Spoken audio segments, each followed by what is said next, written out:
For several months, the world has been consumed with one burning question. Why hasn't Vex uploaded for over 3 months? Well, the truth is really quite obvious. The North Korean government is trying to kill me. Ever since traveling to North Korea, it's been obvious I've been under watch. For the past few months, I've been hiding in the one place the North Korean spies won't be able to find me. The Icelandic wilderness. You see, the Icelandic tundra is the perfect location to hide. Iceland is located in the corner of the world, just a few miles south of the Arctic Circle. Any further north, in solo human habitation would be dang near impossible. They can only get me a few months of the year, when the place isn't barricaded by snow. You might just think I'm a YouTuber gone insane and paranoid, but I'm not. After all, the North Korean government has shown they don't play by the rules. They will go to any length to eliminate anyone opposing their regime. Take for instance Kim Jong-nam, true heir to the Korean throne, assassinated in broad daylight in an international airport by North Korean spies. Bam! Gone in 15 seconds. If I'm not safe in a secured place with hundreds of witnesses, then the obvious place to hide is the wilderness. I've thought of every detail, and this place is perfect. You see, the regime's assassination weapon of choice is the banned chemical known as VX nerve agent. One breath of that and it's all over. The chemical weapon has one weakness though, a melting point of 3.9 degrees Celsius. If it doesn't melt and turn into vapor, it's essentially rendered useless. Icelandic volcanic activity has resulted in overabundance of hot springs, my only refuge during the bitter cold, freezing winter months. Access to a plethora of crystal clear, fast-flowing water helps sustain my inevitably doomed life.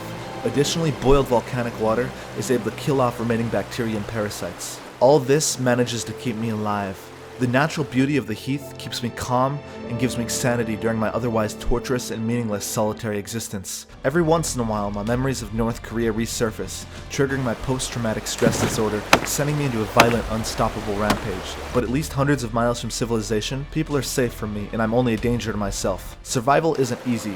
There's hardly any food out here, and no way to cook it.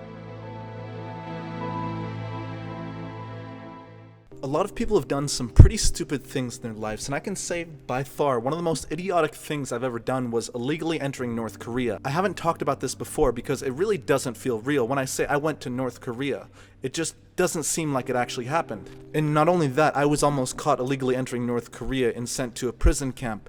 And I suppose now I see two versions of myself. One version is standing safe and sound right here in front of the camera talking like almost nothing is wrong, and there's another version of me still in North Korea in a prison camp somewhere, probably doing a lifetime of hard labor, and it's just hard to see that my life could have split into these two paths, and I'm here right now and the other path doesn't seem like it was ever a possibility, but it really was. You see, just a few months ago I had this plan. This plan was to go to North Korea, take as much video and photos as I can, document it, and upload it for the world to see. However, I'm a YouTuber, and without approval from the North Korean government, what I would be doing would be illegal, because technically this would be considered journalism, and entering North Korea on a tourist visa to do journalism is, that's a really bad idea. So I was just a naive 20-year-old with a YouTube channel, and I still am. I lied about the fact I was a YouTuber and why I was really planning to go to North Korea. I wasn't really going to North Korea to see North Korea. I was doing it so I could produce some sort of video for you guys. You see, I was really almost caught while I was there. I aroused a lot of suspicion. I was warned multiple times. It was not a good situation that I was in. But in the process of doing so, I got some good video of North Korea, which is, I think, somewhat important. Maybe you've heard of Otto Warmbier. If you haven't, he was a 21-year-old university student from Ohio, and he went to North Korea with the intention to do something illegal, just like I was. And he stole a poster, and he was arrested at the airport, and shortly after that he was killed by the regime. You see, me and Otto kind of have a similar story. We were both university students, both American. We were both traveling to North Korea for the exact same tour, the New Year's Eve tour. He was 21, I was 20. We both stayed in the Yanggakdo Hotel, except we were exactly 1 year apart from each other. We both had the intention of doing something illegal when we came. In my case, it was to record unauthorized video. In his case, it was to steal a poster. He went during the 2015 tour. I went during the 2016/2017 tour. The one difference between us, though, is that he was caught for what he was doing and I wasn't. I traveled to North Korea while he was currently arrested. No one had heard from him, but at the time, no one knew that he was secretly brain dead, being basically kept alive on feeding tubes before the North Korean regime returned him to America. Weird things started happening to me almost immediately after landing in Pyongyang. It seems like a relatively normal airport, Pyongyang airport, just like any other international airport, except most of the people there aren't really people, they're just soldiers. We were the only flight arriving and we were the only foreigners there. You may have heard North Korea has a major power problem. They don't have enough electricity. If you just look at them from a satellite image, you can see they're basically a dark spot on the world. I had purchased two $50 bottles of alcohol in China, which I had brought to Pyongyang with the intention of gifting to the tour guides, which is kind of customary. We collected our baggage and waited for the rest of the tour group to collect their baggage before passing through immigration. The last thing I remember about that bag of alcohol was it was sitting next to my luggage in front of the conveyor belt when all of a sudden everything just went pitch black. We had been warned that blackouts were a really common occurrence in North Korea, but this one even took our Chinese guides who were experts off guard because they had never witnessed a blackout in the international airport, which is supposed to have special reserves of electricity. The airport blacking out here is really unusual. There was no emergency lighting whatsoever. The only light in the airport was coming from people's phones and their flashlights. After 5 minutes, the lights come back on and everyone continues on normal as if nothing had happened, except I noticed that my bag of alcohol was missing. I search around the baggage area looking for the alcohol. There's nothing. I ask a bunch of the tourists. No one has seen it. No one's touched it. So the Chinese guides advised me to go to this lost and found office, which is pretty empty. There's just like one person there who probably never gets anyone. And I go into the office and I tell them my alcohol's missing. I don't tell them it's stolen, but it's pretty obvious at this point that it's been stolen. There's really nowhere it could have gone. Half an hour later, the lost and found office calls me back and they managed to locate the bag amazingly, right? Except the bag is completely empty, as in the alcohol has been taken out. And it's just now an empty bag. The bag's obviously been looted, and they just hand me the bag and smile as if nothing had happened. I ask what happened to the alcohol inside and whether it's been stolen. They just shrug, saying no one's ever had anything stolen from the airport before, so I guess that would mean I'm a first, or maybe they're saying mine wasn't stolen, it was just misplaced. But either way, they were trying not to make a big deal out of it, and they weren't being very helpful, so being in North Korea, all I could really do was say, well, thank you for the bag, smile, nod, and leave. We both acted like nothing had happened and we went our separate ways. The only thing I could be happy was that it wasn't my suitcase. So it's pretty obvious that when the lights blacked out, a soldier, who was the only person who could have taken it, picked up the bag and just walked away. It's really kind of a perfect crime because there was no lighting and obviously CCTV wasn't working because there was no electricity and no one could have seen anything, and the soldiers can really do whatever they want. Passing through immigration is where I was really getting scared because immigration in North Korea is the make it or break it point. There's no in between. This is where people get arrested, either when entering or leaving the country. You might think for the whole trip that everything is fine until you're the last person in line at the airport and they say you can't go through and they just escort you away to a room and nobody really notices you're missing until everybody's already on the flight. The baggage search is definitely the worst part because this is where they found Otto Warmbier's poster, and as soon as they did that, they just escorted him away and he was never seen again. I was scared simply because the amount of camera and microphone equipment I had in my bag would kind of give away the fact that I wasn't just an amateur photographer or anything, and that I might have been a professional videographer or journalist. They pulled out of my bag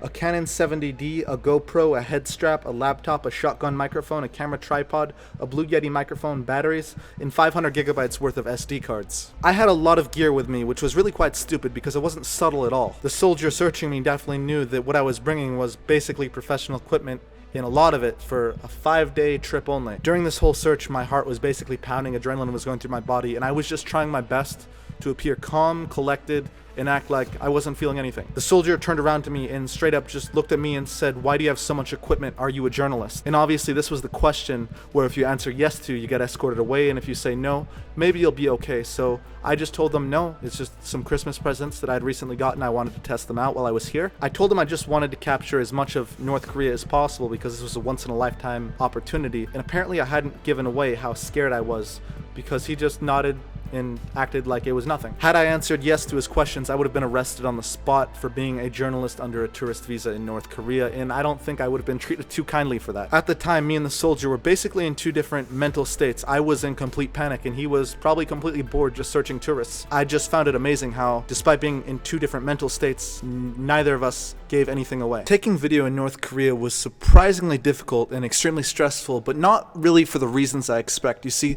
most of the problems didn't come from the North Koreans, but from the actual other tourists there. You see, most of the people who travel to North Korea aren't exactly the youngest. I'd say most are within their middle age towards retirement age. Me being only 20, I was actually the second youngest person there out of the 300 or so who were staying in the Yanggakdo Hotel at the time. On top of this, me vlogging and doing a lot of video recording caused me to stand out quite substantially. And a lot of them actually ended up making me a bit of a meme. In fact, mocking me and not being very nice to me because I was standing out so much by recording a lot of the tour. Because I was doing something different, I stood out from everybody else, and because of this, I noticed people started excluding me.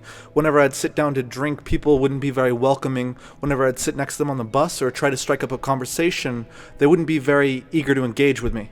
In fact, they would quickly try to end the conversation, and it was pretty clear they weren't very interested in talking to me. In fact, sometimes as I was walking through the hotel, other tourists would walk past me and they would mockingly shout out that, oh, you must be so popular, and that, oh, people are gonna love your videos. Really, they were just being sarcastic and kind of not very nice. Of course, I hadn't told anyone at the time that I was a YouTuber, because if I had done so, it would have put me under risk. So to them, I was just a nobody filming myself and kind of being a little bit unusual. In fact, I was urged several times during the tour by other tourists, just put the camera down, just listen, just stop wasting your time with this. Just enjoy North Korea. Well, I got my answer, kind of. Can you take the thing up your head? Yeah, sure. Really want me not to? Yes.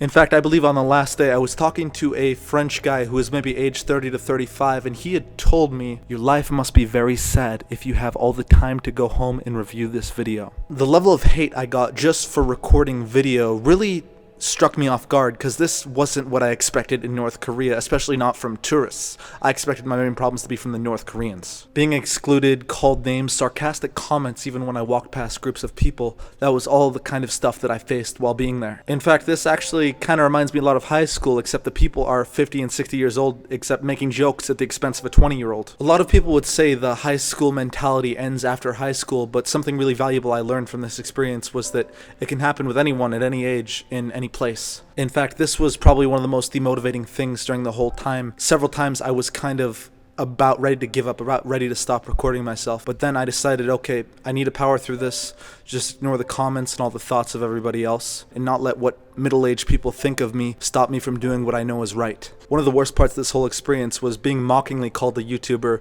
while in fact I actually was, but couldn't tell anybody, because if I did, then I could be arrested. Every time a drunk middle-aged person came up to me and told me to stop doing what I'm doing, it frustrated me so much, because I was angry at these people. I just wanted to say, look, I'm 20 years old and I've done more in my life than you've done in possibly your entire life, and I just couldn't do it. I just had to pretend like I was an amateur, like I had amounted to nothing, and that I was just doing this for a hobby or for fun. In fact, I had to play along with the stereotype of being an amateur, because the more amateurish and idiotic I looked, the less likely I would be to be held at the airport for potentially being a journalist. There's a really bitter feeling that comes with being mocked by others and having to pretend that their misguided judgments about yourself are actually the truth.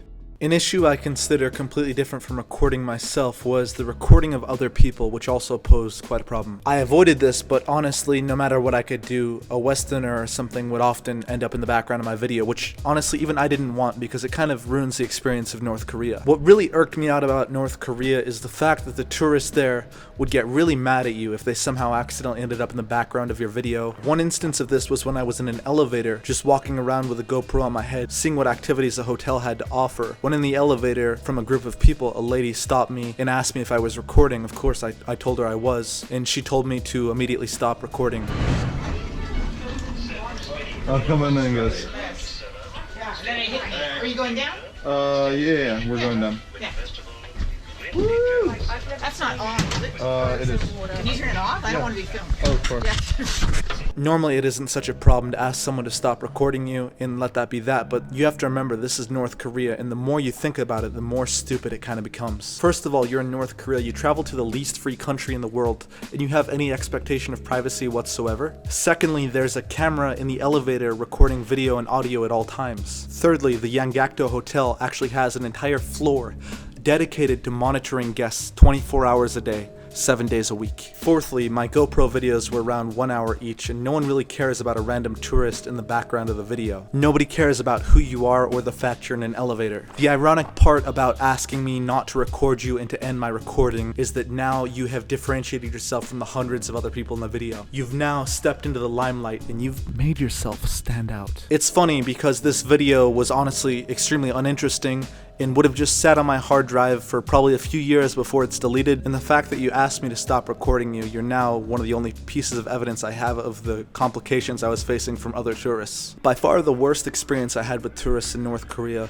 was when I was just standing alone in a bar having a drink by myself. When a large group of tourists mobbed me and forced me into the corner of the bar and took out their cell phones and started recording me with their flashlights on. They forced me against the wall, and this was a demeaning high school mentality attack against me. The best thing I could do in this situation when mobbed by other people recording me was just act like it didn't bother me and that I was totally fine with it and I was totally in on the joke, right? I have no issue with people recording me ever, but the fact that you organized this attack on me in such a patronizing way and wanted to demean me by doing it just didn't sit right with me. That's some high school level crap. And I really don't think anyone would appreciate that, and that certainly wasn't what I was doing to other people. Before you go to North Korea, you have to go through China because the only planes from North Korea actually land in China. Before I went to North Korea and China, I had to sign this contract, and everyone has to sign this contract. Basically, it says you're not a journalist, you're not a religious proselytizer, and that any footage you release or photos afterwards have to be pre-approved before being released. Basically, the problem is the North Korean government doesn't want negative footage or negative pictures being released from the country,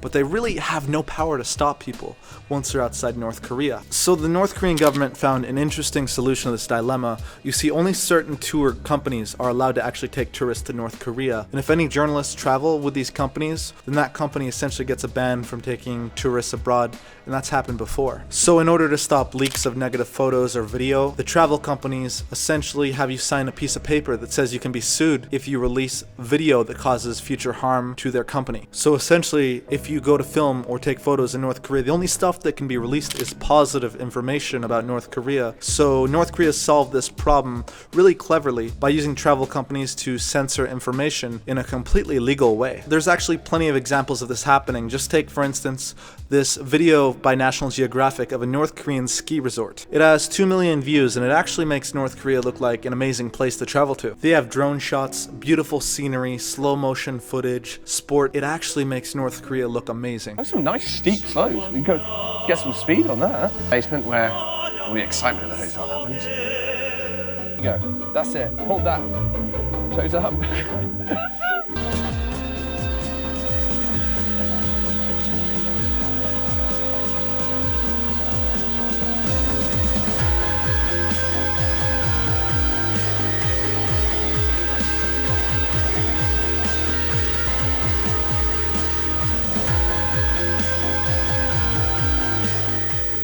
But because National Geographic is only allowed to release positive video of North Korea, this is essentially propaganda because it's one-sided. You only see the positive part and never the negative. If National Geographic was to travel there and end up releasing negative video or information about North Korea, the government would ban any of their journalists or members of their company from traveling to the country again and never being able to film again. Because of this, they wouldn't be able to make videos in the future. So really, if you think about it, National Geographic, just like any other company, has money as their #1 interest and not really journalistic integrity. Another instance is FunForLouis, a YouTuber who traveled there and vlogged there. His vlogs made North Korea look like a fun and amazing place to travel to.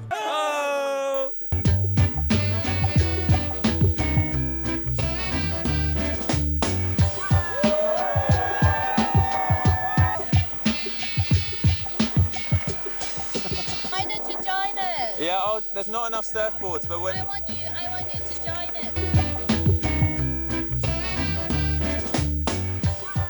In fact, there was no criticisms or warning about North Korea in that entire video of his. Philip DeFranco actually criticized FunForLouis pretty badly for having sugarcoated the country and not offered any critical perspective of what's going on there. The problem that a lot of people are having, though, is that by just focusing on the positive of North Korea on these very curated, very controlled tours where they show you what they want you to see, it effectively becomes North Korean propaganda, which is terrible because North Korea is one of the most repressive countries out there. You're purposefully presenting it in this positive light, which is actually bad. My personal opinion is I think that he didn't talk about the negative stuff because he doesn't want to screw over the guy that got him there. I mean, we're talking about a country where people people have visited, they spoke out against the country, they then visited again, and then they get life in prison. And so did other news articles, because what FunForLouis had released was actually propaganda, because everything was positive and there was nothing at all negative about the country. FunForLouis then went on to defend his vlog, saying he's not about political commentary, and that he just wants to have upbeat and happy videos about everywhere he goes. Hey guys, I'm making a video today to respond to the massive amount of criticism I've had over my North Korea vlogs.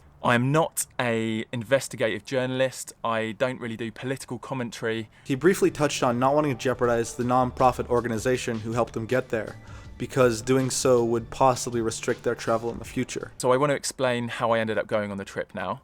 My friend Lane posted on Facebook that he was going or wanted to go, so I contacted him and found out that he was going with an organisation that were running their 3rd annual surf school.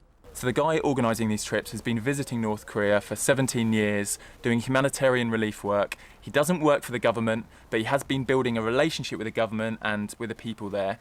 And I don't want to jeopardise any of the work that he's done with the content I've been creating. What he failed to mention was that he signed a contract, just like me, prohibiting any negative content about North Korea ever being released. But the one thing that irks me is the fact that he claims his video are not propaganda. Propaganda is presenting only one side of a story, and by basis the contract he signed only allowed him to release one side of the story. So what he did release was indeed propaganda. Definitely makes what FunForLouis did despicable, because he was only really telling a half-truth the entire time. He never told us the full story. He never even warned people or told people that maybe you shouldn't travel to North Korea. If you look at the statistics, around 800 Americans travel to North Korea every year. In this year, 3 Americans have been detained and not released.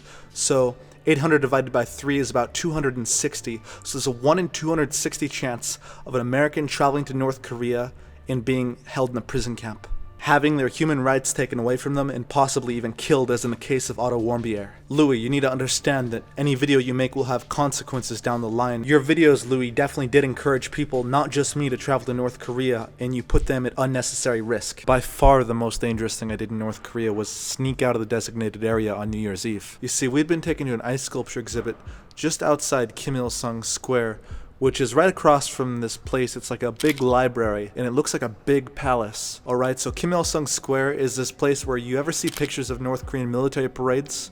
Well, that's where they're held, so it's kind of a sacred place to the North Koreans. Because it was New Year's Eve, the whole plaza in the ice sculpture area was especially popular, so soldiers were actually blocking the crowds and doing crowd control, only allowing people in and out when there was enough space for people to move. So there's soldiers absolutely littered everywhere, and I start recording with my GoPro. To my surprise, the North Korean guides for once had told us we were allowed to roam around on our own, but we were not allowed to leave the smaller ice sculpture plaza. This was basically the only amount of freedom we'd been given since we'd been in North Korea, and honestly felt really amazing just to do my own thing for once. And even this freedom had been granted out of necessity rather than goodwill, because it was so crowded the North Korean guides couldn't even keep tabs on us anymore, so that was really their only choice. Okay, the ice sculptures are great, but I see the Grand Palace off to one side, lit up beautifully at night, and I want to go there. Only issue is there's soldiers littered absolutely everywhere, and it's illegal for a Westerner to walk around on their own without a guide with them. Of course, I don't look Korean, but I'm wearing a hat and a scarf, and I can conceal my face pretty well. I think just enough to the fact that I would look indistinguishable from everybody else. Everybody, even the Koreans, are basically trapped in this plaza because the soldiers are blocking exit because it's too crowded. So I come up with a plan. The plan is, because it's dark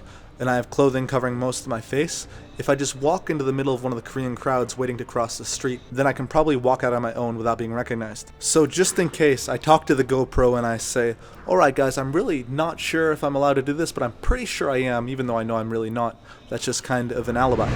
I would like to cross the street, but I'm a little worried because the military, I don't know what their instructions mean when they let people cross. So I don't want to get in trouble by crossing at the wrong time. And then maybe they'll stop me and delete my footage. Yeah, we can't exit right now. We have to wait for the soldiers to let us through. Kind of don't want to cross though. Fuck it, YOLO.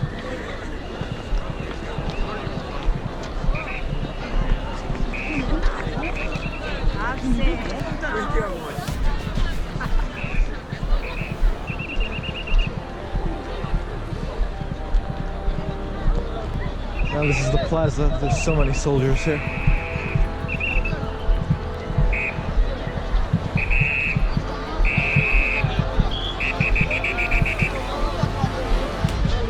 At one point I even just say YOLO to the camera because I'm like, alright, I'm just gonna go for this. This is what I want. Fuck it, YOLO.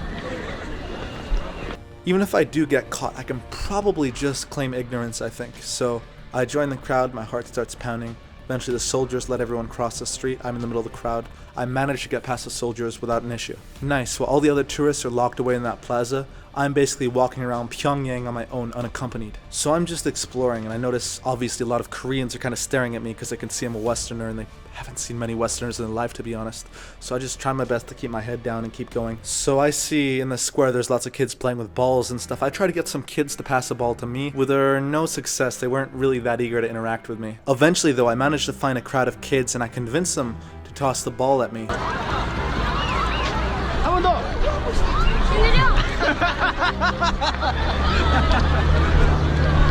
Alright, they seem to enjoy that. I don't think they get to interact with many foreigners. And as they toss the ball at me, I go to headbutt it, but of course my GoPro just comes flying off and it smashes into the floor.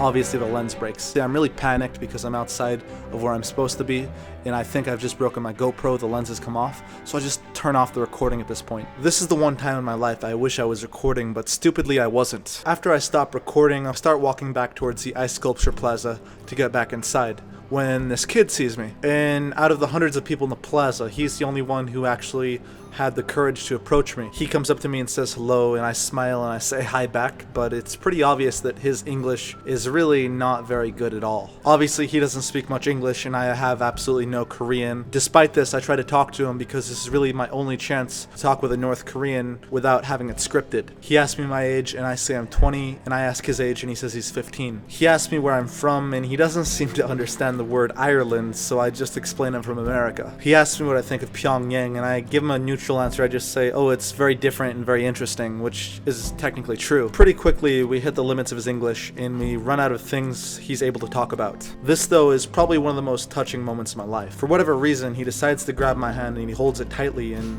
he won't let it go. He just stands there and stares at me. It's clear he wanted to say something but wasn't because his English wasn't good enough, and of course I wanted to ask him all kinds of questions about North Korea, but I couldn't because my Korean wasn't really up to scratch. So he keeps holding my hand and of course we can't talk to each other because the goddamn language barrier stops us. But the kid just won't let go of my hand no matter what I do. He just keeps holding on to it, and this goes on for about 2 minutes, and his friends have kind of gathered around and they're staring and stuff. And eventually I manage to convince him that I have to go, and he of course lets go. I say bye, he says goodbye, and I guess we just go on our ways from there. It's so bizarre to think I'm probably the only foreigner he's ever seen in real life, and most definitely the only one he will ever talk to in his entire life. In fact, unauthorized contact with people on the streets of North Korea is actually illegal there. It still stays with me. I really wonder what this 15-year-old kid wanted to ask me but couldn't because he didn't know how to say it. And even still, I wonder like how he is and what his future life will be like in North Korea. I can't even remember his name because it was some Korean name, and yeah, most definitely I'll never know what actually happens to him. Of course I feel sorry for him because he'll never be able to leave North Korea. Honestly, kind of sad.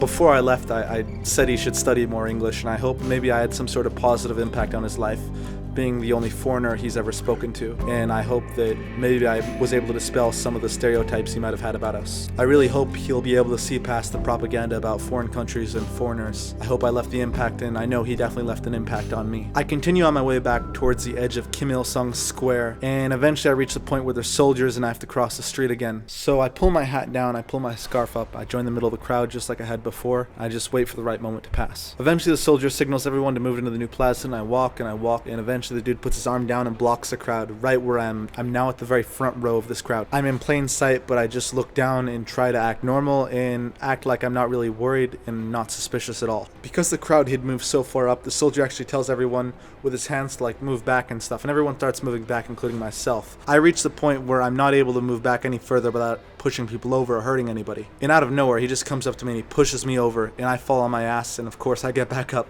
because I was just pushed by a North Korean soldier. I push myself back back as far as I can to the crowd with full force. Luckily I wasn't hurt, but he didn't notice I was a foreigner, because if he had, I'm pretty sure he wouldn't have pushed me. But him pushing me actually got the attention of another soldier on duty, and the soldier was able to see that I'm a foreigner, so he reaches into the crowd and grabs me by the clothes and he pulls me out. At this point I'm really worried because I know I've been caught. He knows I'm a foreigner and I'm really not sure what will happen at this point. But luckily he just pulls me into the ice sculpture plaza and leaves all the Koreans outside because he knows that I'm not supposed to be out there. He doesn't say anything and I'm let back into the plaza and I'm able to go on my own way. He obviously knew I wasn't supposed to be out there because he pulled me back in. But I count myself lucky because, you know, he could have done much worse than that. Wow, what an experience. I was actually caught outside of Plaza trying to get back in. And not only that, but I was actually pushed over by a North Korean soldier. Now, how many people can say that that's happened to them? But this experience really tells us something about North Korea. North Korean soldiers really aren't a force to be reckoned with and will get aggressive really quickly and without warning. This explains why the crowd was pushing so hard backwards. Because if they didn't, then what happened to me will probably happen to them. If you get an order from a North Korean soldier, you basically follow it or you face the consequences. Those 15 minutes after I ended the GoPro recording are some of the most dangerous and yet heart-touching moments in my life. Okay, so one major mistake I made before going to North Korea was the night before I left from Tokyo to Beijing, I was hanging out with my roommate. We were drinking and I was testing the new camera equipment I just bought. I wasn't very experienced with using cameras at this point. We were walking the streets basically early in the morning, laughing about North Korea, making jokes, and basically joking about how I'm gonna end up like Otto Warmbier or something. We said bad things about Kim Jong-un and whatnot, and I recorded a bunch of it. For some reason, I was really stubborn, didn't want to delete that footage, so I took it with me to Beijing. A few hours before my flight to Pyongyang, I realized I had to do something with this footage. I couldn't take this footage to North Korea, so I tried to upload it to Google Drive only to remember that Google is blocked in China. Plus, I don't have the upload speed to put it in the cloud before I leave to Pyongyang. I come up with this idea, which I now call a really stupid idea, and that was to actually encrypt the video. Okay, so it's about 12 hours before my flight to Pyongyang, and I've just realized I have a bit of a problem. My idea was to put these vlogs up in the cloud. That way, once I get back to Ireland, I can just download them again. But unfortunately, that's not the case because the Great Firewall of China prevents me from using sites like Dropbox or Google Drive. So basically, that means I can't put my data on the cloud, which means I'm gonna have to take these vlogs with me to North Korea. So I've done a little bit of research, and this is the best solution I've come up with. So basically what I'm gonna do is I'm gonna change the name of all my vlogs. I'm gonna change the extensions to .dll. I'm gonna encrypt that, and then I'm gonna change the extension to that to .dll.mui, and then I'm gonna put those in the Windows registry. Not only am I gonna format all my drives, but once they're formatted, I'm gonna overwrite them with data. That way they can't be recovered. So a little bit of a complicated security issue, and even that's not perfect. Like, at least I'll be the only one with the knowledge to decrypt those videos, but that's the issue. You see, if they do figure out like these files are taking up a lot of space, if they were to happen to search my computer, and basically I'm the weakest link in this chain, which means the issue rests with me to protect my data. If the 1 in 1,000 chance happened that I was like detained or something and they start asking hard questions, can I really trust myself not to give them the password to vlogs which could potentially incriminate me? Not only that, but if I take AXCrypt with me to North Korea, then I can actually encrypt some of the footage I have there and hide it on my PC is sort of an extra layer of security because sometimes people get their SD cards confiscated from them, and I don't want that to happen to me. I definitely don't want to lose all the footage that I've taken. But of course, this requires me to take the encryption software with me to North Korea, which was a huge dumb mistake at this point, because if it was somehow found on my computer, then I would probably be sent to court for espionage or something stupid like that. I kind of counted on the computer literacy of North Korea to help me out in this sense, because if they searched my computer, unless it was an expert, they really wouldn't find anything unless they start really digging deep. They'll find these .bat folders which are like 10 gigabytes large each. At the time I thought the risk was worth the reward, but looking back, this was the dumbest thing I could possibly do, and this was the one thing that if I was caught doing, I would have been definitely thrown in a prison camp. Don't take encryption software to North Korea. A lot of people who go to North Korea talk about how a lot of what you see there is scripted, or that everyone's actors or something like that. Staged and exaggerated, or even that the North Korean guides will sometimes lie to you. Naturally, this kind of sounds like a conspiracy, but realizing it's North Korea, yeah, it's possible, but I did manage to capture the North Korean charade basically falling apart right in front of me. One thing the North Koreans are bad at are computers, and when they try to use computers in front of you, even to fake their computer skills, it really shows. So these women here are the workers of this factory, so as you can see in their free time, they come here and they just read e-books from their computers. and While we were at a leather factory, there was this room in the factory full of computers. We were told the computers were there for research purposes and the workers were free to use the computers whenever they want for free time or for research or for whatever, right? A closer look at what they were doing on the computers, though, showed that everyone in the room was learning how to type. They were using a Korean typing software. In other words, none of the Koreans there knew how to type or even use a computer properly. And it gets worse when you look at the boss in charge of the projector at the front of the room. What useful thing is he doing on his computer? Oh, he's looking at North Korean propaganda photos on a Google image search knockoff. Is this really the most useful thing they can do with the computers? And they're showing this to us to show off that they know how to use computers? Well, it's pretty obvious this room was designed as a show for tourists. In other words, those computers were never used by the workers at the factory outside of tourists visiting it, people viewing an animal inside a cage. It really was like a zoo because we were just watching them and they were just trying so hard not to look at us, just focusing on their screens, and it was kind of eerie. That really says an immense amount about North Korean computer competency, because if that's their best attempt at fooling us into thinking they can use computers, well, that's just really ridiculous. And this really shows North Korea doesn't have computers, do they?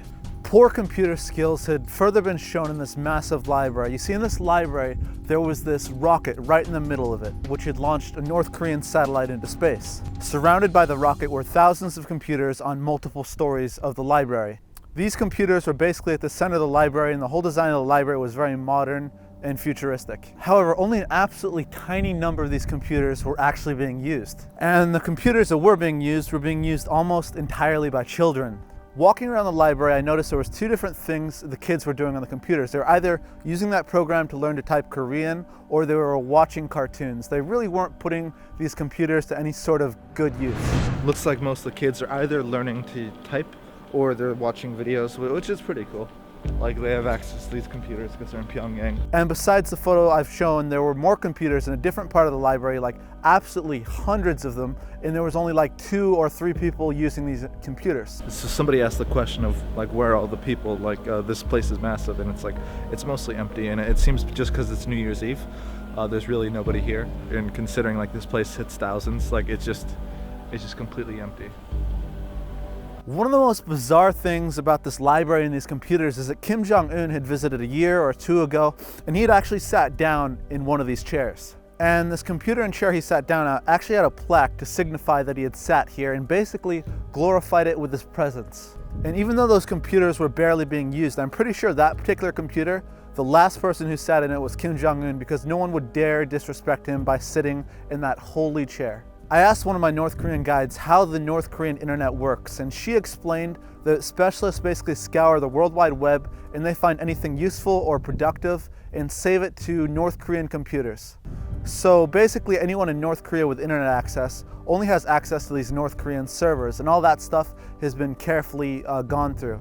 And everything, including videos and movies on these North Korean servers, are essentially stolen or pirated content, but I guess that's not really a law in North Korea, is it? So yeah, if you guys were wondering about the whole thing about me traveling to North Korea, well, that's basically it. And yeah, I was incredibly stupid for traveling there, and I wholeheartedly regret it. That's nothing I'll ever do again. It was not worth the risk. However, something very positive actually came from me going to North Korea, and that was the fact that I'm the first one to release information about the restrictions that visitors are put under. As you guys now know, anything filmed in North Korea has to be pre-approved and only positive, whether taken by journalists, news organizations, or just ordinary people like me. Next time you see any sort of video filmed in North Korea, you now know that it is essentially propaganda, because only the positive stuff was approved. Even stuff like the National Geographic documentary about skiing in North Korea is propaganda, and I guarantee you will not find anyone in North Korea make a video where they criticize their ideology or the regime itself. My whole goal with going to North Korea was getting new information that was previously unknown or inaccessible and sharing it with the world. And I've actually succeeded, because by going to North Korea, I got new information, pictures and stuff that even normal people or even academics didn't previously have access to. So it tells us a little bit more about life in North Korea. Please, please, please don't go to North Korea. There is nothing to be gained by going to North Korea. All the tours in North Korea go to the exact same place, they're the exact same, and there's nothing new to be gained by actually going through these tours. You're just going on the same thing that everyone else has before. But if you really do want to experience the North Korean tour, there's plenty of videos on YouTube which will show you exactly the same thing as you can experience. Remember, this is a really dangerous country with 1 in 266 Americans being put in labor camps in a particular year. Otto Warmbier is dead. There are massive risks and no reward. Don't go to this country. It's as simple as that, and that's what FunForLouis should have told you guys. Listen guys, I need you to do one thing. Please download this video and save it to your hard drive. I can almost guarantee this video is going to get taken down, so you have my full permission if it gets taken down to go re-upload it anywhere you want. Keep this video alive if it gets taken down. This video will not be censored. Remember, I signed a contract which prohibits unauthorized video like this. However, it states in that contract that it's technically only valid in Hong Kong and not in Ireland or anywhere else I filmed the video. So I really don't think it legally applies at all. This video took an incredibly long time to produce, from the idea to traveling, to filming, to scripting, to commentating, to recording video footage, to editing that footage and getting it out on YouTube. In fact, the whole thing from idea to final product took over 1 year. Now, if you think I did the right thing by making this video, spending my time on it and releasing this new information, subscribing is what allows and pushes me to release censored information like this. Now, a lot of you don't even know that I have a Twitter, and you'd be surprised the amount of crazy stuff that goes on in the background of a video that no one really knows about, that people really should know about. So if you do actually use Twitter, you may as well follow me at VexB4C, because you will learn about all this crazy stuff that goes on in the background. I also do have an Instagram where I post professional photography. If you'd like a pretty photo or something on your Instagram timeline, like once a day, you can follow me at VexB4C on Instagram. I do high quality live streaming on Twitch. I do like IRL outdoors and talking with people and interacting in cities and traveling. So if you do watch Twitch, I'm just on twitch.tv/VexB4C. You should follow me because otherwise you really won't know when I'm live and you won't get to experience the stream. I also have a Discord where I talk to fans, discord.gg/vext. And I do also reply to all messages on Twitter. My DMs are open if you have any questions or request any video footage that I have of the raw video. And please guys, consider subscribing, because odds are if you don't subscribe, you'll never be recommended one of my videos and you'll probably never see another one of my videos again, and I'll just be gone because that's how the algorithm works. So if you're not subscribed, this might be the last chance you have to see me. This has been an incredible journey, a long project, and as always, thank you guys so much for watching. I hope you enjoyed and have a wonderful day. Glad that's over.